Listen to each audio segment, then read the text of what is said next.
2024 11ই ফেব্রুয়ারি কী কী ঘটনা ঘটেছে তার উপর আমরা টপ 10 ইন্টারন্যাশনাল ইনফরমেশন বা ডেইলি কারেন্ট অ্যাফেয়ার্স নিয়ে আলোচনা করছি।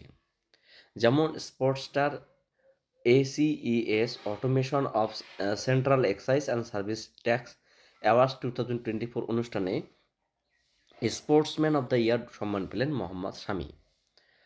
National payments corporation of the India এর নন এক্সিকিউটিভ পদে নিযুক্ত হলেন Ajay Kumar Chowdhury. SAFF South Asian football federation women's under nineteen championship যৌথভাবে জিতল ভারত এবং বাংলাদেশ।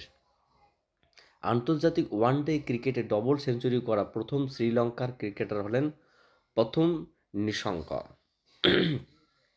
সেভেন্থ ইন্ডিয়া ওকান কনফারেন্স 2024 আয়োজিত হলো অস্ট্রেলিয়ায়। New Delhi world book fair 2024 এ অতিথি হিসেবে আমন্ত্রিত হলো সৌদি আরব। স্বাস্থ্য, কৃষি, শিক্ষা সহ বিভিন্ন বিভাগে AI বা আর্টিফিশিয়াল ইন্টেলিজেন্স ব্যবহার করার জন্য বা আর্টিফিশিয়াল ইন্টেলিজেন্সকে বাস্তবায়ন করতে গুগল কোম্পানির সাথে চুক্তি করলো যুক্তরাষ্ট্র মহারাষ্ট্র। গুগল কোম্পানির সঙ্গে চুক্তি স্বাক্ষর করলো কে? মহারাষ্ট্র। চেন্নাই সুপার কিংস টিমের অফিসিয়াল স্পন্সর হলো এতিহাড এয়ারওয়েজ।